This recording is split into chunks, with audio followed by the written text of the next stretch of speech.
Shalom. Ulangi. Shalom. Wow. Lambaikan tangan saudara yang bersuka cita hari ini. Yang nggak bersuka cita nggak usah. Yang bersuka cita saja angkat tangannya. Ulangi. Yang bersuka cita angkat tangannya.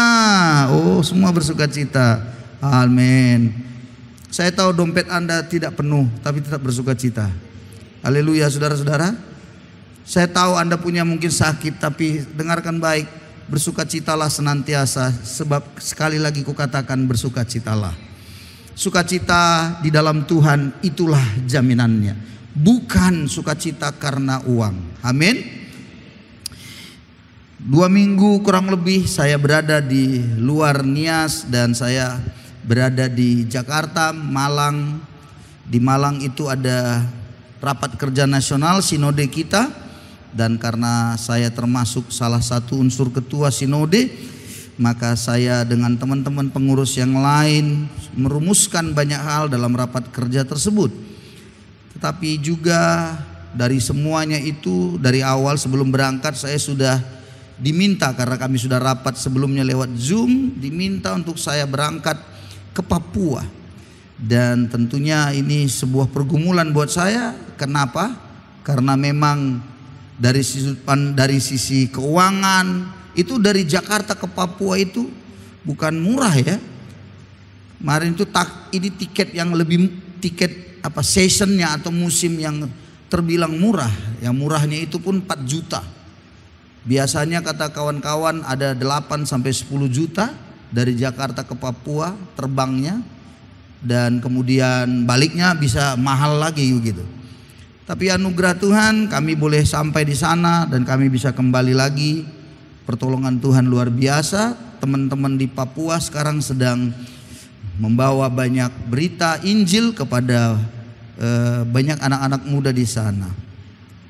Nah, saudara-saudara, percaya sekali saya bahwa perjalanan hidup seseorang, ingat ya saudara ya, hidup kita ini ketika kita selalu berbicara tentang diri kita sendiri, maka biasanya mukjizat Tuhan itu bisa dikatakan ya terjadi ya, tetapi bisa jadi pengalaman bersama Tuhan yang disebut dengan banyak sekali mukjizat-mukjizat yang kita alami itu akan semakin nyata ketika kita memikirkan banyak orang. Dan saya buktikan ketika memikirkan bagaimana banyak jiwa, bagaimana sebuah tempat, sebuah daerah kita akan memberitakan kebenaran, dan kemudian kita mau melihat kuasa Tuhan, kita memikirkan bagaimana banyak orang. Anehnya memang Tuhan akan membawa kita kepada pengalaman-pengalaman baru bersama Dia. Tapi kalau kita selalu memikirkan diri kita sendiri, memikirkan hidup kita sendiri, ya kita punya pengalaman pasti, tetapi pengalamannya itu tidaklah sebesar bagaimana kita memikirkan orang banyak. Dan itu bukan berarti kita tidak bisa memikirkan kebutuhan kita ya saudara. Itu perlu, sangat penting dan harus. Namun pengalaman saya katakan, bagaimana kalau memang betul-betul kita ingin menjadi berkat bagi banyak orang, maka Tuhan akan memberikan banyak sekali jalan keluar yang kita tidak bisa selami. Cara-cara Tuhan yang ajaib. Waktu saya ke Papua ini itu semakin saya lihat begitu. Kami ngobrol dengan Ibu Gembala bagaimana semua, tapi memang benar ya, di sana teman-teman di sana itu, gereja di sana harus ditahbiskan. Gereja di sana yang sudah dirintis itu harus ditahbiskan, dijadikan jemaat otonom dan diberikan suratnya kepada pemerintah provinsi, pemerintah daerah, dan itu harus pengurus sinode yang ke sana. Dan saudara-saudara, yang saya syukuri melihat teman-teman yang di sana itu, mereka luar biasa ya. Harga di sana berkali lipat. Semen saja satu sak itu 400.000, bisa bayangin saudara. Semen.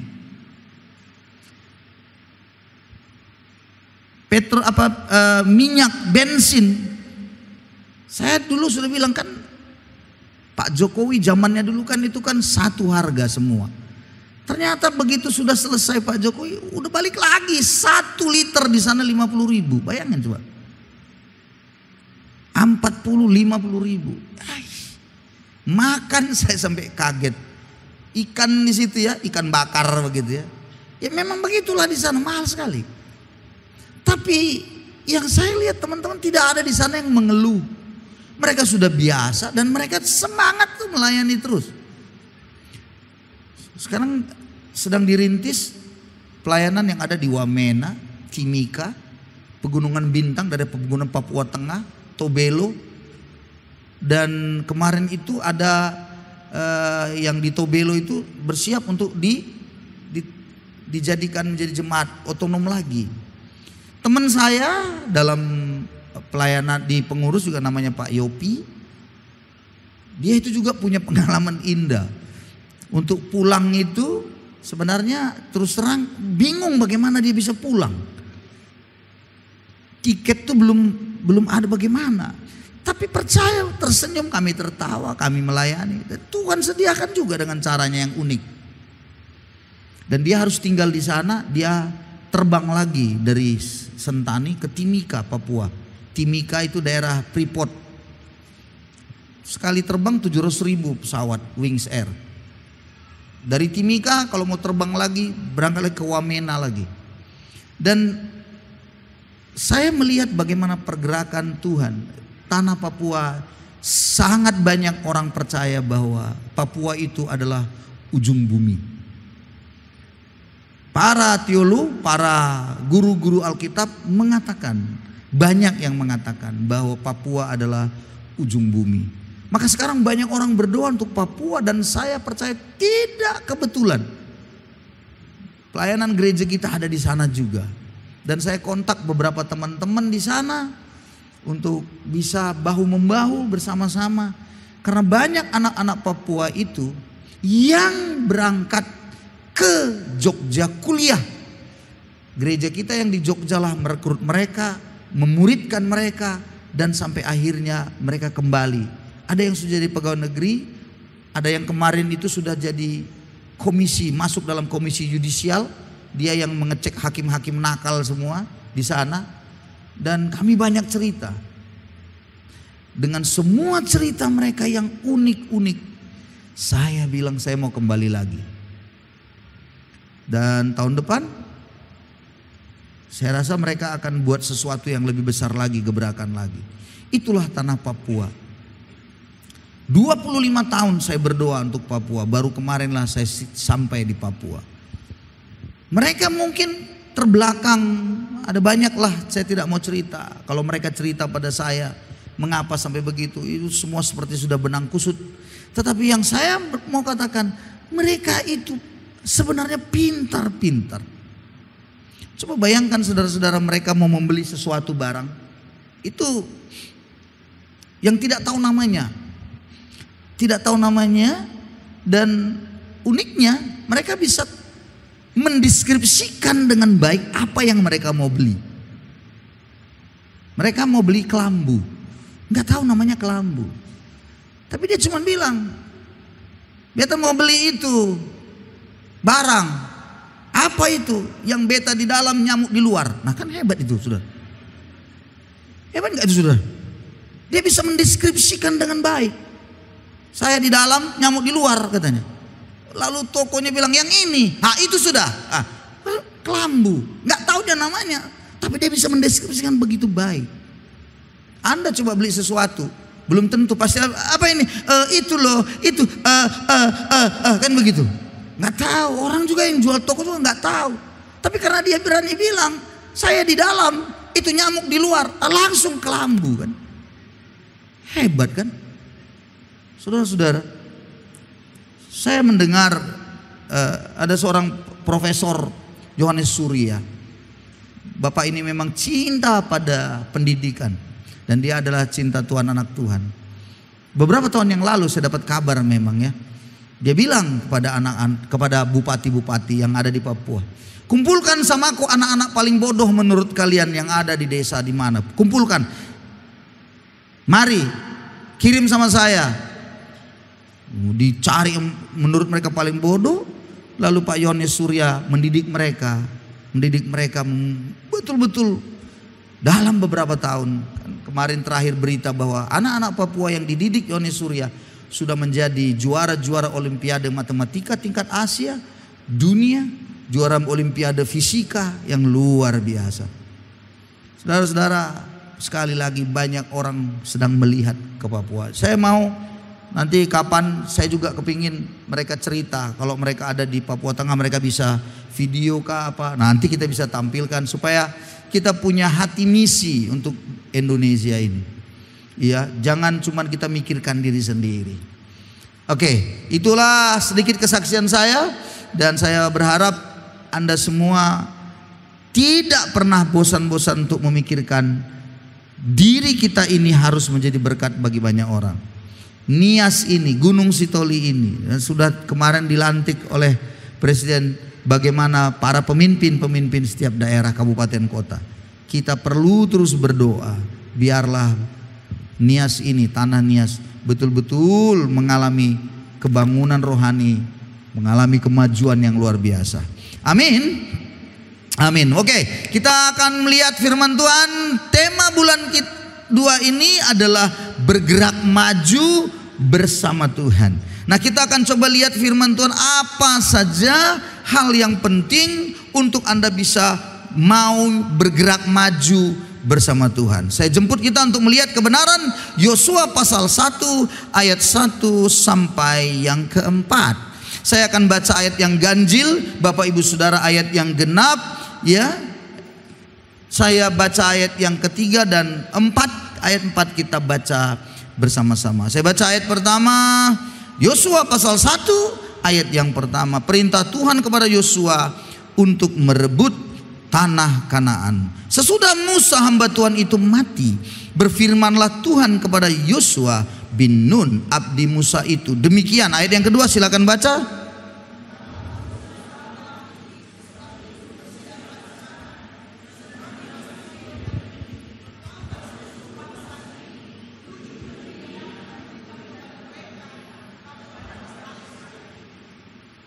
Setiap tempat yang akan diinjak oleh telapak kakimu, kuberikan kepada kamu seperti yang telah kujanjikan kepada Musa. Mari ayat keempat. Dari padang gurun dan gunung Libanon yang sebelah sana itu sampai ke sungai besar, yakni sungai Efrat, seluruh tanah orang Het, sampai ke laut besar sebelah matahari terbenam, semuanya itu akan menjadi daerahmu. Saudara-saudara, perintah Tuhan merebut tanah Kanaan. Anda tahu bahwa tanah Kanaan setiap kita itu ada. Tanah Kanaan yang disebut dengan tempat yang berlimpah susu dan madu. Bagi kami, bagi saya dan Ibu Gembala, Nias ini adalah tanah Kanaannya kami. Saudara-saudara, tempat yang berbicara tanah Kanaan adalah bisa jadi itu tempat di mana Anda bekerja dan Anda beroleh berkat-berkat Tuhan di situ. Namun di dalam mencapai sampai kita peroleh yang namanya tanah Kanaan berlimpah susu dan madu, tidak dapat dengan gampangnya. Nah, itu pula. Tidak ada memperoleh tanah Kanaan itu dengan sesuatu yang disebut murahan. Enggak gampangan, enggak murahan. Tetapi penuh dengan perjuangan. Katakan bersama dengan saya, perjuangan. 2, 3 ya. Dalam perjuangan inilah banyak orang kandas di tengah jalan, sampai ada yang mau putus asa, mau mati, dan tidak juga sedikit yang berkata, sudahlah, biarkan sajalah. Seolah-olah dia bagus, tapi sebenarnya dia pasrah. Dia bilang, sudah kuserahkan sama Tuhan. Sebenarnya bukan dia menyerahkan, dia sudah putus asa, dia sudah pasrah. Pasrah itu hanya akan berlaku jikalau Anda sudah mengerjakan dengan kekuatan yang Anda miliki. baru Anda berserah sama Tuhan karena Anda sudah kerjakan. Itu yang baik. Tapi banyak orang belum apa-apa udah nyerah. Saya juga menemukan generasi Gen Z ya, Gen Z itu ya. Generasi anak-anak kita yang sekarang mungkin SMA, mahasiswa begitu ya. SMP, SMA. Mohon maaf ya saudara, kita harus betul-betul didik.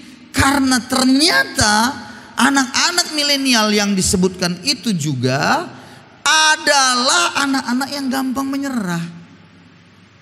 Gampang kali menyerah, kalau ada masalah menyerah. Kalau di pekerjaan, dunia kerja ada sesuatu langsung undur, patah begitu. Saya dengan Ibu Gembala sering kali lihat juga anak-anak kami.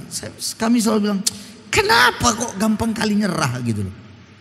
Belum apa-apa langsung kayak maunya nangis, cengeng gitu. Saya selalu bilang sama kami sering diskusi, beda jauh dengan zaman kita dulu. Banting tulang dihajar habis-habisan, nangis memang tapi maju, udah nangis tapi maju aja gitu. Dalam nangis itulah menghadapi semuanya itu sampai juga nanti di tujuan dengan berbagai pergumulan persoalan tapi bisa selesai. Zaman sekarang menyelesaikan masalah tidak mampu, banyak yang tidak bisa. Selalu ujung-ujungnya apa? Salahkan keadaan, salahkan orang, sampai salahkan Tuhan. Saudara-saudara, tidak bisa begitu. Oke, saya percepat saja, waktu kita sangat terbatas. Dari ayat yang kita baca ini, saya coba simpulkan ada 3 hal penting untuk Anda bergerak maju bersama Tuhan. Yang pertama, ayatnya bilang, sesudah hamba Tuhan itu mati, maka datanglah firman Tuhan kepada Yosua untuk pergi. Ayat 2 bilang, hambaku Musa telah mati. Tahukah Anda Yosua itu adalah seorang yang sangat mengagumi Musa. Seorang yang sangat menghormati Musa sebagai seorang pemimpinnya. Dia berada di samping Musa. Dan dia seorang yang sangat loyal kepada Musa sebagai pemimpinnya. Dan dia sudah melihat bagaimana Musa melakukan mukjizat dengan tongkatnya, dengan tangannya. Dan dia tahu persis pemakaian Tuhan atas Musa luar biasa.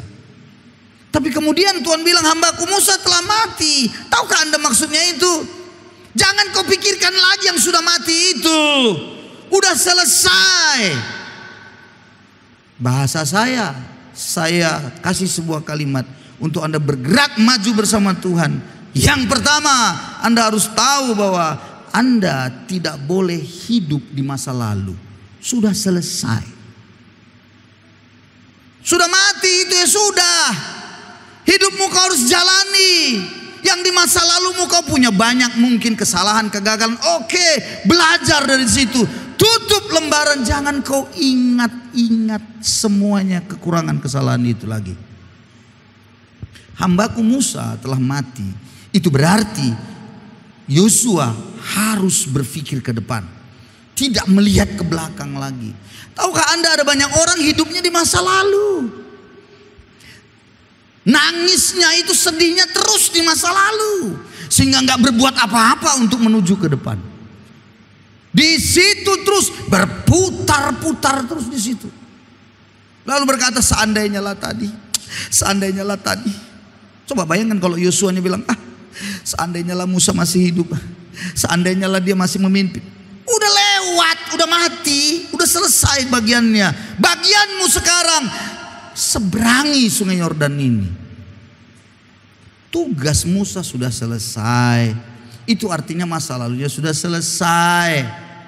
Anda dan saya tidak boleh lihat di belakang itu, tidak boleh ada di belakang itu.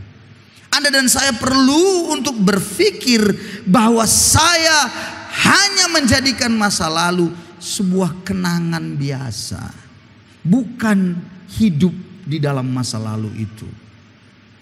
Saya mau katakan kepada saudara, banyak orang yang juga dalam hidup berumah tangga selalu mengungkit masa lalu. Hati-hati ibu-ibu, para wanita yang memang ahli-ahli sejarah di dunia ini. Mohon maaf, nggak nembak, cuma nyindir saja. Kalau salah suaminya, astagfirullah, ngeri. Yang sudah 10 tahun yang lalu pun diulang-ulangnya. Memang dasar kau memang dasar. Suaminya agak blow on kan, dibilang, apa itu? Tidakkah kau ingat waktu itu? Suaminya bingung, apalagi yang 10 tahun yang lalu. Bingung, gimana itu? Tidak kau tahu, waktu itu hujan rintik-rintik. Bingung suaminya lagi, apa? Waktu itu kita di gereja tua. Bayangin saudara-saudara, bingung gereja tua yang mana? Suaminya agak blow on kan, udah nggak ngerti lagi gitu. Tapi dibongkar terus. Apa nggak terpuruk suaminya? Suaminya harus diangkat bangkit dengan kesalahannya. Yes, bertobat. Makanya suaminya juga harus tobat juga kan? Kan banyak suami juga nggak tobat-tobat juga. Akhirnya diungkitlah terus. Mati maho. Habislah. Saudaraku, sekali lagi, masa lalu kita tinggallah masa lalu. Amin. Kita harus maju ke depan dengan berbagai persoalan di depan. Itu sebabnya Alkitab itu benar sekali bilang, kesusahan sehari, jawab, tahunya. Kenapa takut khawatir lagi? Ulangi, kesusahan sehari, besok lain lagi kesusahannya. Berarti susahnya terus, betul nggak saudara? Lah kan ya kan, kesusahan sehari cukup sehari, besok lain lagi kesusahannya, berarti kan ada kesusahan di sana. Banyak kan orang dia juga selalu kembali ke masa lalu. Mengapa? Karena senang. Di masa lalu itu banyak sekali kesenangan yang dia peroleh, sehingga dia selalu mau kembali ke masa lalu. Enak pada zamanku toh. Anda tahu slogan itu bukan? Lebih enak pada zamanku dulu kan? Zaman apa? Zaman kuda gigit rumput. Sekarang zaman kuda gigit roti. Udah berubah. Artinya tidak bisa dijadikan patokan masa lalu untuk kita terus bergerak. Dunia cepat berubah. Yang pertama, yang kedua, waktu kita sekali lagi saya harus cepetin. Yang kedua, saudara-saudaraku, hambaku Musa telah mati. Sebab itu bersiaplah sekarang, seberangilah sungai Yordan. Kata seberangilah sungai Yordan. Poin yang kedua, kalau Anda ingin bergerak bersama Tuhan, di situ harus ada tindakan iman. Memang belum tahu Anda bagaimana nanti di depan sana, tapi Anda tahu bahwa Anda mengenali Tuhan.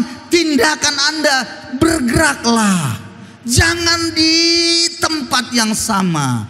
Bergerak melangkah. Rohanimu jangan rohani yang dari dulu itu saja. Melangkahlah. Dengarkan saya.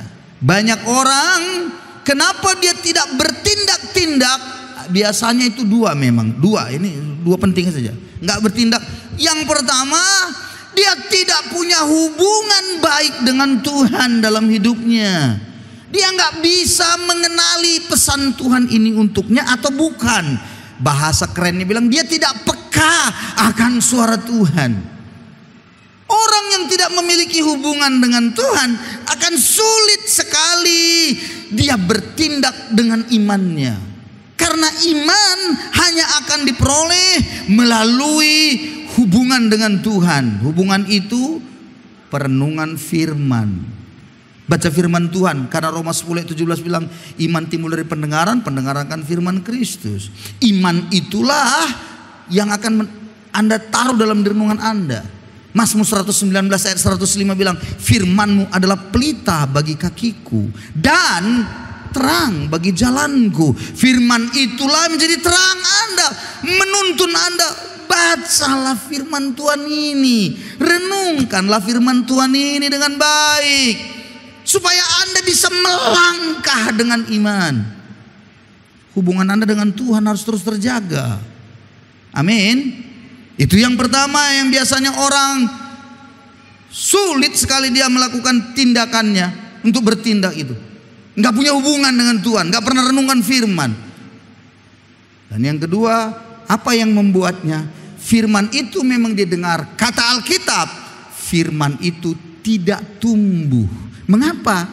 Satu hal yang terpenting kata Alkitab, kekhawatiran ya menghimpit firman itu dalam dirinya. Khawatir saja. Belum pun terjadi, khawatir saja. Belum pun udah ketakutan saja. Bingung aku nih orang yang begitu. Ya kita begini-begini. Ya, tapi nanti bagaimana kalau begini? Enggak begini. Nanti kalau nanti mau bagaimana? Enggak begini. Tapi ada banyak kali tafinya. Disalibkan aja lah orang begini. Enggak tahu mau bagaimana. Gimana ini Pak, saya mau apa? Kalau bisa bagaimana kerjaan? Dikasih. Inilah kamu, ayo untuk kamu bisa berbisnis apa? Tapi nanti kalau nggak laku bagaimana? Enggak, nanti ini lakunya gini. Tempatnya tidak ada, nanti bagaimana? Di sini gini. Tapi nanti bagaimana kalau bisa begini? Enggak, ini tapi gini. Orang kayak gitu mati aja lah, nggak ada gunanya hidup. Selalu khawatir, belum apa-apa ketakutan terus. Menjalani hidup ini kalau Anda selalu khawatir. Tadi pagi saya bicara tentang tindakan iman, ibadah 1. Bicara saya tentang Petrus yang bisa berjalan di atas air. Tuhan Yesus suruh, oke lah berangkat kalian ke seberang. Yang lain yang ikut pulang, disuruh pulang murid-murid. Dia kemana? Yesus pergi naik ke bukit berdoa sendiri. Dia berdoa di sana dan sudah malam. Dan ternyata murid-muridnya di tengah danau itu sudah kena serangan angin sakal. Angin sakal itu adalah angin yang jenisnya gini. Di depan kita maju, dia sorong dari belakang dengan tenaganya. Itu angin sakal. Sehingga bisa perahu ini, jangankan dia nanti bisa maju, mundur dan bisa terbalik begitu. Udah susah mereka di tengah danau, udah bingung bagaimana. Jangan lupa, murid-murid Tuhan Yesus itu rata-rata nelayan. Mereka sudah punya banyak pengalaman ngadapin banyak angin. Tapi yang ini beda. Dan Yesus kemudian tahu persis, Yesus menemui mereka dengan cara apa? Jalan di atas air. Waktu Yesus jalan di atas air, ingat waktu itu katanya, itu Matius pasal yang ke-14, gelap gulita kan, jam 3 tengah malam Yesus datang. Wajar tengah malam, gak ada lampu apa semua. Dan tiba-tiba mereka bilang, hantu. Yesus bilang, tenang, ini aku. Mereka bingung, tapi saya tahu telinga mereka sangat-sangat familiar dengan suara itu. Mereka tahu itu suara guru saya, itu suara Yesus Tuhan saya. Tapi nggak bisa nampak kan karena memang gelap. Lalu Petrus dengan berani, kalau kau benar itu Tuhan, suruh aku datang bersamamu. Yesus bilang, mari datanglah. Dia keluar dari perahu. Perhatikan baik-baik. Anda dan saya perlu, kalau Anda bertindak, Anda harus keluar dari perahu. Waktu Anda melangkah, jangan kau lihat siapapun dan jangan kau ikuti apapun sekeliling perasaanmu. Fokus sama Yesus saja. Dan waktu dia fokus pada suara itu, dia tahu ke sana, dia percaya itu Yesus. Dia melangkah dan dia berjalan di atas air. Wow! Dia berjalan di atas masalah, itu maksudnya. Dia berjalan di atas angin, badai yang begitu bergelombang. Dia berani dan dia berjalan. Tiba-tiba ayatnya bilang, berhembuslah angin kencang. Dan waktu berhembus, hilang fokusnya. Gagal. Awal fokusnya kepada suara yang dia tahu itu Yesus, hilang. Dia fokusnya apa? Angin fokusnya. Aduh, angin kencang. Maka begitu dia kehilangan fokus itu, dia pun tenggelam. Ingat baik-baik. Kalau Anda mau berjalan bersama dengan Tuhan, Anda bergerak maju, fokus Anda harus diganti. Dari fokus kepada masalah, fokus kepada utang, fokus kepada kesusahan hidup, ganti fokus Anda kepada Yesus saja. Dan anehnya waktu dia mulai fokusnya kepada angin, tenggelam. Dan akibatnya dia berseru, Tuhan tolong aku. Yesus lurkan tangannya.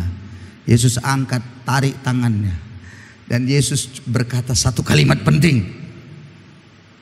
Mengapa Kenapa engkau bimbang, hai orang yang kurang percaya? Kenapa kau bimbang? Kenapa kau menjadi tidak percaya? Bukan tidak percaya, kurang percaya, bimbang. Diangkat. Lalu mereka berdua naik ke perahu. Tiba-tiba setelah naik ke perahu, angin itu pun reda, tenanglah.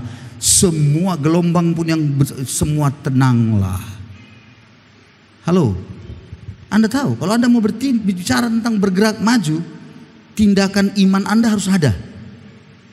Kadang-kadang tahu, tidak menunggu semuanya ada baru bergerak, nggak menunggu. Kadang-kadang bergeraknya selangkah demi selangkah.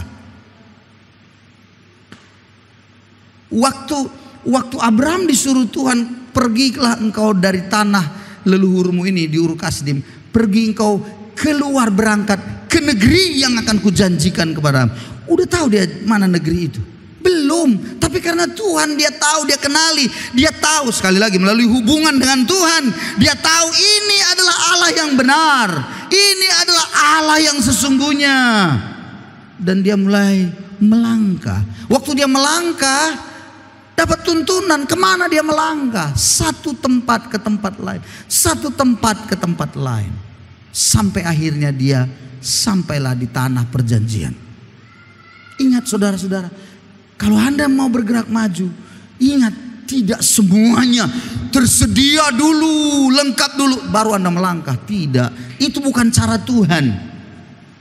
Itu bukan cara Tuhan. Tadi sudah saya cerita tentang orang mau menikah.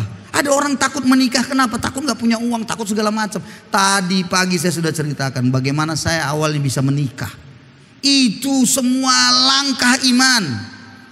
Anda pikir saya pergi ke Papua karena udah tersedia semua uangnya, lengkap? Enggak, langkah iman.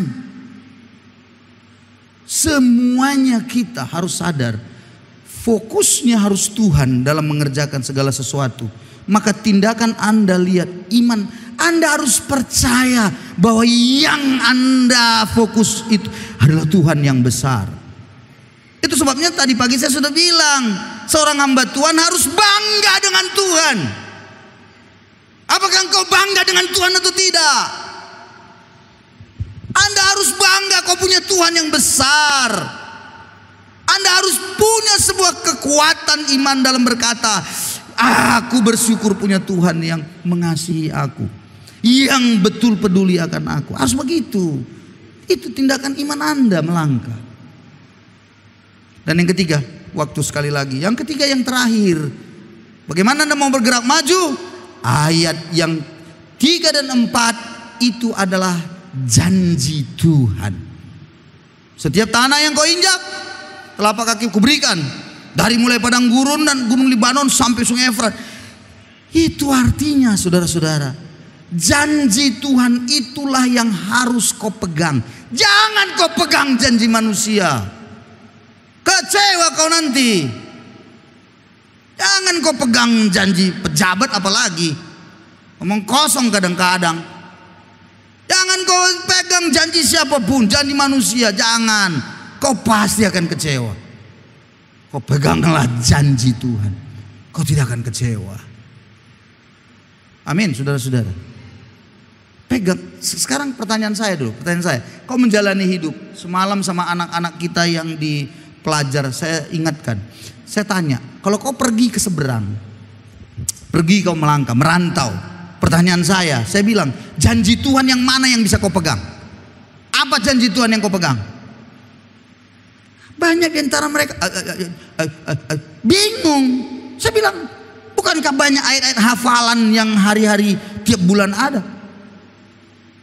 Contohnya ayat hafalan yang hari ini juga, kuatkan dan teguhkan hatimu.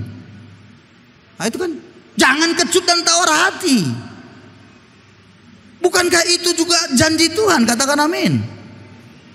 Sebab Tuhan Allahmu menyertai engkau kemanapun engkau pergi. Maka taruhlah janji Tuhan itu dalam dirimu. Dan kau berkata, Tuhan tidak pernah ingkar janji dalam hidupku.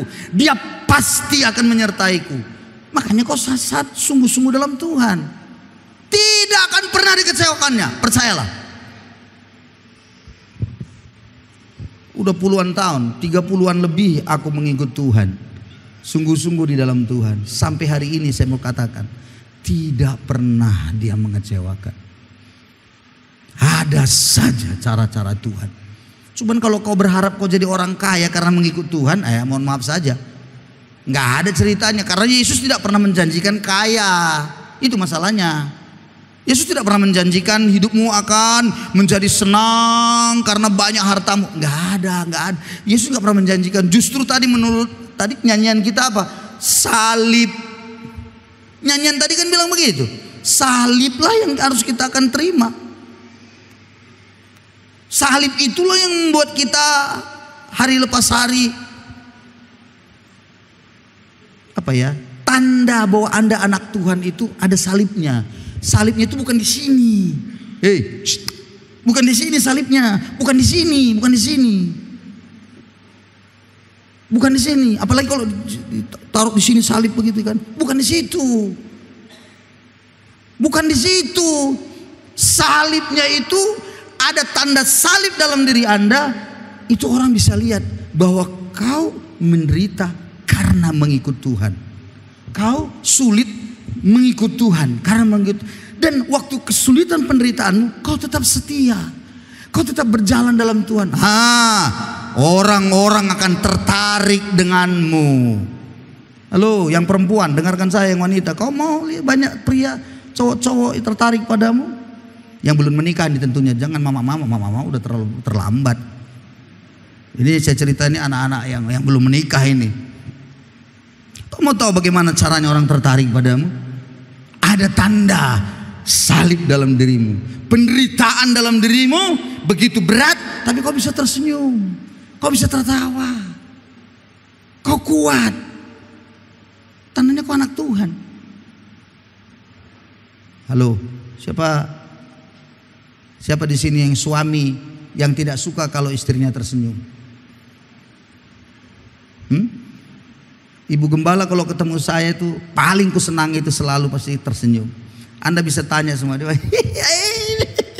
Begitu kan? Kalau aku apalagi Papa. Dalam hatiku, oh Tuhan, sudah terasa hadiratnya. Saudara-saudara. Senang, nggak ada ceritanya laki-laki yang tidak senang dengan wanita yang tersenyum, yang tertawa. Makanya ibu-ibu, kalau kau datang, dengar. Kalau kau suamimu datang, tersenyumlah, cerialah mukamu, sambutlah dia dengan ceria. Ini enggak, sudah mukamu pas-pasan, gigi pun terbuka, susah lagi senyum, bencana alam betul. Halo ibu, sebelum tetanggamu yang sebelah tersenyum pada suamimu, lebih bagus kau duluan tersenyum. Lebih bagus, kau buka pagar, Papa, lebih bagus tersenyum daripada tetanggamu bilang, iya Pak. Ya Pak, kan tersenyum orang pagi Pak kan gitu. Suamimu itu bisa tersenyum. Tapi hati-hati, jangan pikir gini, suamiku nggak respon. Enggak, laki-laki itu memang begitu. Diam dia, kadang-kadang suara kerbau lagi. Papa gini. Jangan bilang, dia nggak peduli, enggak. Tapi jauh di lubuk hatinya dia senang. Begitu Bapak, ya kan Bapak. Tanya aja Bapak ini. Jadi saudara-saudara, kenapa Anda bisa tersenyum tetap? Karena Anda tahu punya Tuhan yang besar. Amin saudara-saudara. Janji Tuhan ya dan amin. Haleluya. Aura yang Anda akan keluarkan pasti beda.